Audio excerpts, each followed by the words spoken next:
the Witchy Web We Weave. I'm Alara. I'm Alex. And today we're going to be talking about bathroom magic. Which, I feel like it incorporates a lot of different things because there are so many different things that you can do with it. Because on one hand, you do have the actual baths, but you can also do this with showers. You can do it with just lotions, perfumes, and things like that. So, I guess let's just go ahead and get into it. This is something that I really started doing as part of my morning, I don't want to say my morning ritual, but like just my everyday, Yeah, kind of, I mean, basically a ritual, even though it's like your, yeah, I'm kind of thinking of the word you mean, though. Like habits, I guess. But yeah. Other people call it rituals, like my morning beauty ritual, you know. Or yeah, right. My beauty routine or whatever. I guess you used to do some bath magic back when you actually had a bathtub, right? Yeah, no, I really enjoyed my baths. So, I remember I first really started buying witchy stuff off eBay. And one of the first things I bought was a bath tea. Ooh. That was in a little tea bag, and they had done their own, proprietary blend of bunch of stuff, and they're like, if you're allergic to anything, don't buy it because we don't tell you what's in there. Oh. And I was like, okay. And, just like a tea, and you just steep yourself in a bath of water. And then I did more to my baths than that, but we're going to get into it as we get along. Which actually, I think actual bath magic is probably the one that most people think about when they think of bathroom magic. Is just because you can do so many different things. I've heard people doing like the tea baths, which there are different teas that are good for different things in correspondence with your skin, your body, detox, purification, things like that. Basically, as long as you're not allergic to an herb, you can throw it in your water. Well, it's more than that. It's not just if you're allergic to it, you also have to make sure that it is skin safe and things like that. Which also, this is something that a lot of people have been talking about here recently, but it is important, so it bears repeating. Just because something is edible doesn't mean you should just automatically throw it into your bath, because some things, like roses, are treated so that they are pretty to look at, but should not be eaten or steeped in something that's going to get soaked into your skin because of pesticides, because of colorants, detailing things that they do to make things pretty. Yeah, and then we've talked about this in our herb video, and it's going to come up in another future herbal video because we're going to talk more about flowers in general, that are the edible variety, actually. And anytime you're buying a flower, especially, you have to make sure it is edible or safe for topical use. So a lot of times if you're growing it, it might be safe, but it depends on how you treat your own flowers, too. Like, I know I probably wouldn't use the stuff I've grown because we have a gardener that comes through. So I don't know if my stuff's sprayed. Like, I don't know. Yeah. So unless it's something you have 100% control over, you got to be careful with it. So this is Alara's tip of the video. Please, please, please, please, do not go out to the grocery store and buy a bouquet of flowers and go home and dump it in your tub. Yeah, there could be consequences. There could be consequences because of what they do in order to make the flowers pretty visually that is not safe for consumption and not safe to be absorbed into the skin. Yeah, like if you ever notice, if you've ever grown your own roses, they smell totally different than a bouquet of roses because bouquet roses are bred and engineered, basically. They're not really natural anymore in essence, which is sad to really think about. But that's where you get like really fake colors because it's been engineered to do that. But yeah, everyone's like, oh, I'll be romantic and sprinkle petals everywhere, and you might be sprinkling a bunch of pesticide everywhere. So be careful.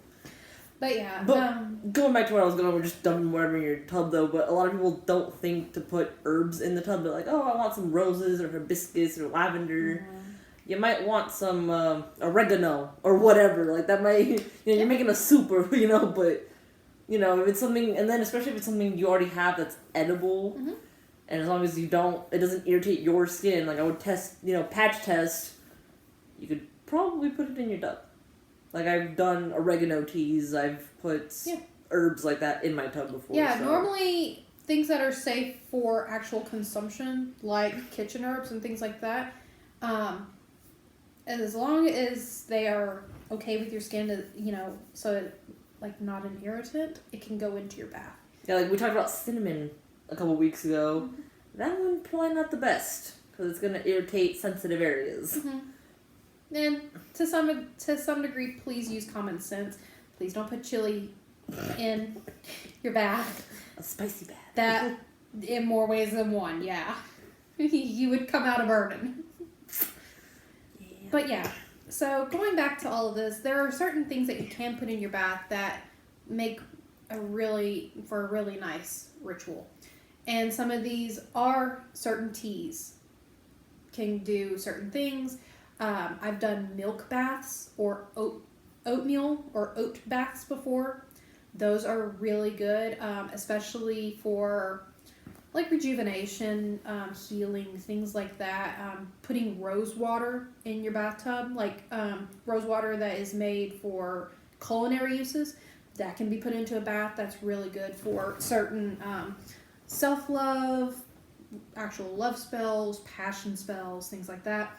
Same thing, rose petals and hibiscus that you can get in the culinary section can also go into baths for certain things like that. But those are, these are things that, and even, I'm starting to get a little fractured in my thinking because I'm thinking faster than my mouth can keep up with me. If anybody else has that problem. Yeah, I can feel it. Mm-hmm. So these are all really good ideas, and these are all really diverse ideas in the fact that you can kind of combine them and mix them to get what you need out of it. Because you can put certain things in there based on correspondences and what they can do for you. But you can also just go out to certain stores. Like, I know that that's really a popular thing right now, especially with like bath bombs, things like that. Mm-hmm. I know it's a little bit more expensive, but I really like the place that you started dragging me out to. Lush. Because it is animal friendly. It's cruelty free in all of its products, isn't it? Is it vegan? I think it is all cruelty free, and I think like 99% of their stuff is vegan. I think very few things have, like I think they use honey in some products. Okay, gotcha. Stuff like that. Just I think everything else besides stuff like that is vegan, but most of their stuff is vegan or very close to it. Which actually I like. I love doing milk and honey baths. Those are super duper wonderful. Yeah, no, let's just jump into baths. Sure, go ahead. Keep talking about it. Because you just mentioned milk and honey, and I've never done the milk part just because I was never quite sure how to do that. Just do a cup of milk, cup or two of milk into the bath water, just. And then I think originally milk came like milk baths. I think were like either powdered milk. No, I was thinking back because I think like Cleopatra was known for. She was. But I think like that was either goat or it might have been almost like a plant-based almost, like in a sense, because I don't feel like they went around milking cows for that. But I digress. I don't know. But you mentioned honey, and I used to have like a really old bottle of honey where it had like crystallized, like the whole thing was solid, and I would just kind of like scoop like a chunk of like crystals and just into the bathtub. Ooh. And then sometimes I would go on like my skin and stuff. Mm-hmm. But the other thing I used a lot of was I'd put chunks of shea butter in there or coconut oil or stuff, and that's kind of found out I'm not really a big fan of coconut oil. I digress. But so if you have drier skin or something like that, you could put a lotion type thing into the water for the softness, for whatever, and then also add roses, hibiscus for, roses for romance. I know hibiscus is good for romance, but also good for psychic kind of awareness type of stuff. And we're going to talk about more stuff in another video, but stuff like that. Yeah. And then the teas and whatever.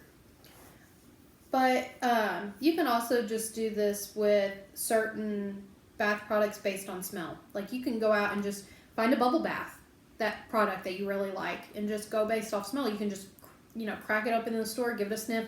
What does it remind you of? What does it smell like? It's the same kind of thing that I do with my tea, except I'm not going to be drinking bubble bath in the middle of the store. Yeah.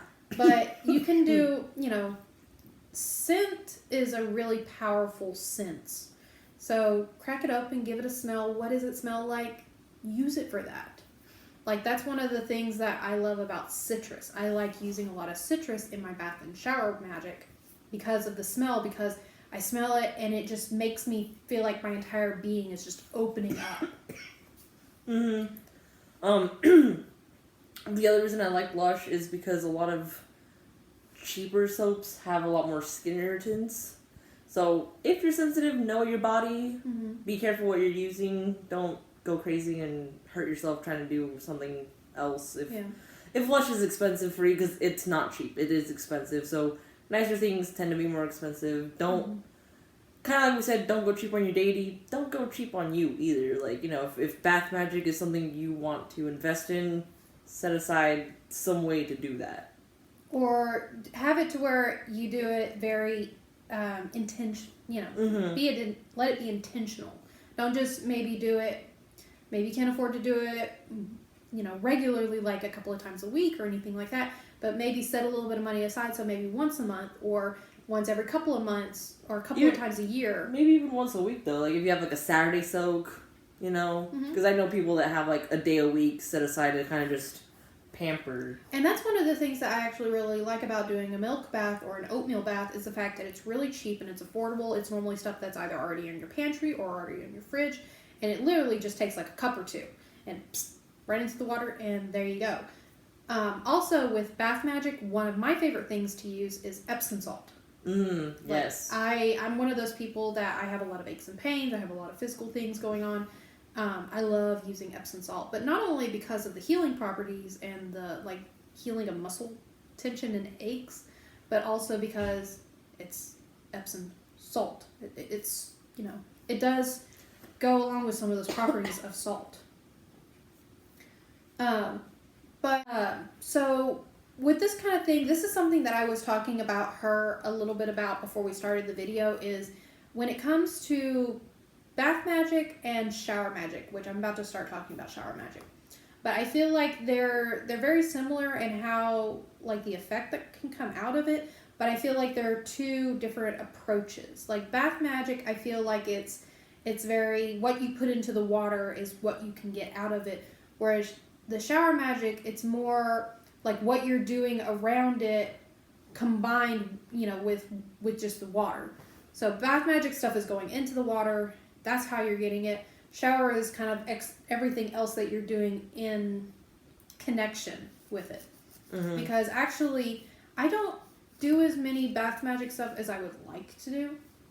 It's more often that I do shower magic. It's just much more accessible to me in my routine and what I'm doing in the mornings and stuff. But with shower magic, instead of having something specifically in the water, what I normally do is using the water itself. I do a lot of intention and imagery, just kind of in my mind, imagining as I'm under the water, like the water is washing away. You know, definitely.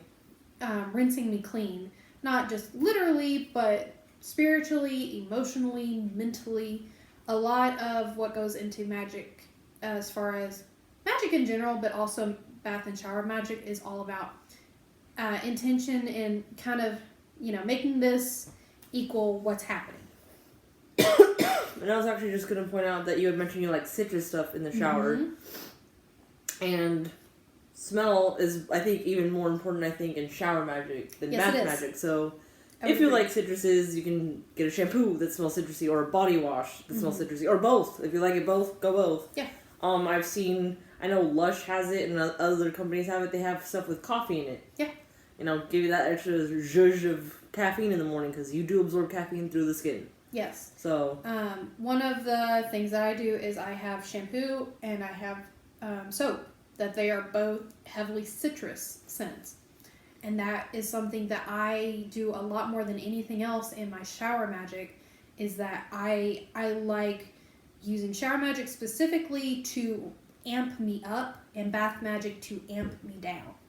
Yeah, I can see that. And I definitely don't take energizing baths. My baths are always kind of relaxing. Yeah, and that's the thing. I do too. But shower specifically, I use it to heighten energy. One of the things that I do most often with my shower magic is I like to light incense and keep it in the bathroom with me while I'm in my shower as a second level to that sense, you know, to that particular sense, but also the fact that the smoke will come floating in and it'll start mixing with the steam, because I like really hot showers. I'm like part dragon in how hot I like my stuff for the most part. But also I think that cold shower magic also has its own benefits. Because it's almost like, you know, the iconic, like, you know, master meditating under the flowing waterfall. Yeah. Like there's a lot to be said for cold water showers with shower magic, because I feel like that can be very good for intuition, for heightening meditations, or for contemplation, any kind of contemplation or higher sense things that are going on in that particular magical ritual. I was just going to say something and I just... That's okay. But yeah, and then a lot of times with both bath and shower magic, I use a lot of sound. That's what I'm talking about. Not sound, but sorry. You had mentioned the incense thing and the smoke and whatever, but what I was also going to say is that works best in my personal experience with smaller showers, because my bathroom here is so large and it's very well ventilated, so there's no way for me to really do that. But in Vegas, my bathroom was very, very small, and I didn't have incense, but I had a oil diffuser that would blow out smoke. And even if my shower wasn't overly hot, if it was just enough to get steam going, that steam, it would kind of permeate the other steam, so it would kind of go when I got out of the shower, and then all the steam smelled nice. So yeah, it was pretty cool. That's one of my favorite things to do with shower magic, is to use incense, because I like not only the smell of it, but when I get out, it's almost like it's built up in that room so much that it just kind of, the smoke kisses and bathes you in whatever intention you're wanting. Because I also use specific incenses that have set intentions for when I'm specifically using them in shower and bath magic. So I use incense that is kind of has the same intention or correspondences as to what I'm doing with the water and everything else going on. And then, like I said before, I like using music in bath and shower magic to also add that added layer of intention of helping, because music is so powerful in either amping you up, calming you down, helping you get into certain mindsets. I feel like magic itself is very similar to music in its ability to evoke and invoke stuff. Evoke and invoke, expand your mind. And then I think one of the other things that I would really like to talk to you about in regards to just bathroom magic in general is lotions. This is one of those, again, that I use a little bit more often than other types of magic, just because, one, it's really accessible to me. 2, it's really easy to do. And 3, it's pretty daggum sly. No one is really going to know that I'm doing anything other than putting lotion on my skin. And most people don't watch you put lotion on. No. And that's one of the best things about bathroom magic is, for the most part, it's incredibly private. It's not really all that common that anyone else is going to be in the bathroom with you as you're doing whatever you do in the bathroom. Yeah. So you might have to, if you're trying to do it on the sly, you may have to kind of tone it down a little bit with whatever you're doing that other people are going to be able to know about after you leave the room, like careful on the incense and things like that. But it may be careful on your music choice and certain things. But you start listening to like some chanting music, you come out and everyone's like, we need to talk. I know, right? Acoustic, or just like the back. I don't know what you call it. Is it called acoustic when it's the music that doesn't have any words to it? It's just purely instrumental. There we go. Yeah, because it can be acoustic or not acoustic depending on. I feel like that sometimes can help you out a little bit more. But when it comes to lotions in bathroom magic, it can be the particular scent that you're using. Again, I use a lot of citrus, but it just goes along with my routine. It's most of what I need it for. is that very very brightening, happy, uplifting energy. I also have a lavender lotion that I like to use for, vice versa. But one of the things with lotions is you can either just do it based off of scent as to setting an intention, rubbing it into your body to invoke or take it in, or one of the things that I started doing was I would use my own sigils, and I would take like a dollop of lotion on my finger, and I would draw the sigil out onto my arm or onto my leg, onto my chest, or a particular part of the body, depending on what my intention was, what I was trying to do with it, and things like that. So I would draw it out on my skin, and then I would basically obliterate it by rubbing it into my skin and taking it into me. And then it was like I was carrying it with me for the rest of the day. And I ended up doing that a lot for doing certain protections, especially. And like I was telling you, the closest I ever came to that for a minute was I would do runes sometimes, and I think you had mentioned you had kind of. I started out with runes before I started doing your own thing. Mm-hmm. Yeah, so like, and you can do it with any rune, but I've even seen books where they had certain runes, like if you were trying to do certain things, because they all have a meaning. So, right. Yep. So if you guys have sigils, symbols, runes, whichever, like you said, you just rub it in, put it on there. And it's invisible. It is. To everyone but you. It's pretty easy, quick way to do stuff. And this is very similar to the last thing to talk about, which is perfumes. Again, most of the time, people are not gonna really notice or think anything magical in connection to using a perfume, because it's just you trying to smell pretty. But even with store-bought perfumes, you can be smart in what you're choosing and why you're choosing it, as to imbuing it or having it have a certain intention for you. Mm-hmm. And even on that, you can even get really artificial, but if it means something to you, like, I don't personally wear it because sometimes it just drives me nuts, but like cotton candy scented. Oh, yeah. I have smelt some cotton candy scents that do make me really happy, though. Just because it just smells sweet and not overwhelming. But yeah, I've smelled some stuff where I'm just like... Yeah.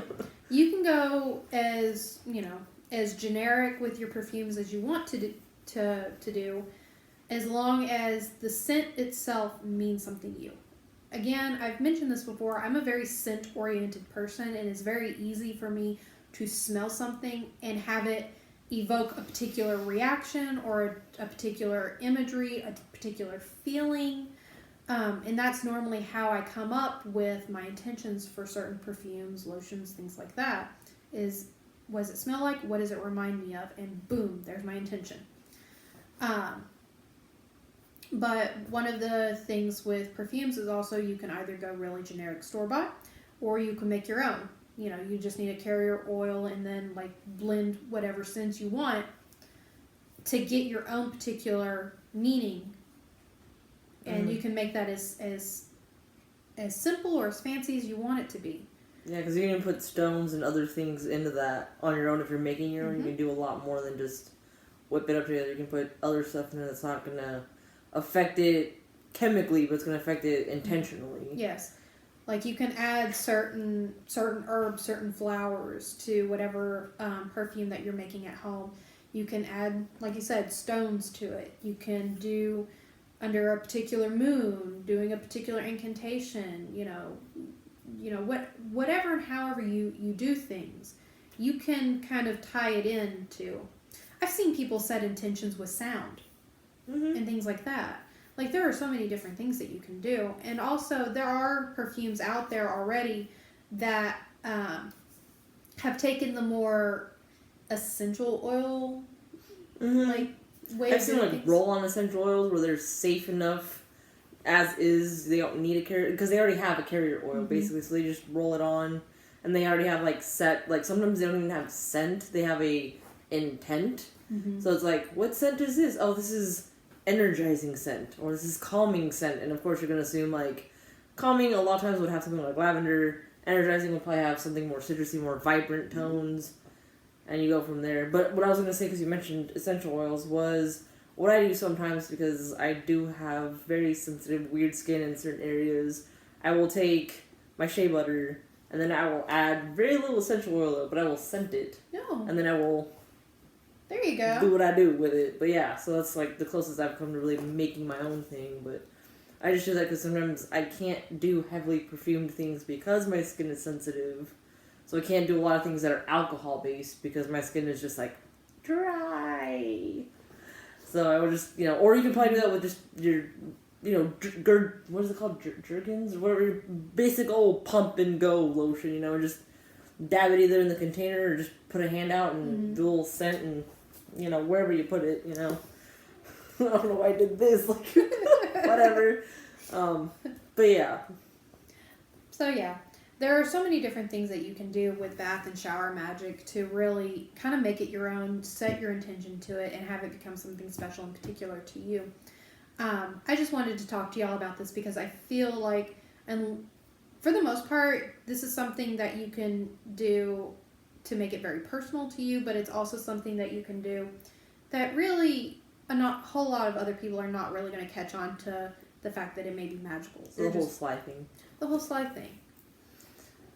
So yeah. But no. I think that was mostly it. Do you have any other things that you wanted to talk to in that kind of strain or vein or anything like that? No, not really. I mean, just because, like, scent's personal, and then they're getting a lot better even on cheaper brands that go more natural to, like I at one point was really into like apple scented shampoo. Yeah. Or I was really into rose scented shampoo and conditioner or whatever, so they really have a lot of options for a lot more than you would really think, I think. So if you like fruit, flowers, whatever. Okay. Yeah. So thank you for listening in. I hope that you enjoyed, and let us know what y'all normally do for bathroom magic, or kind of if this gives you any ideas, chime in below. Let us know. I would love to hear what other people have tried. And if you guys have any ideas or we might have missed something, also put that down below. We're looking for feedback. All right. Well, I think that's about it. That's about it. And we'll catch you on the next time. All right. Toodaloo. Bye.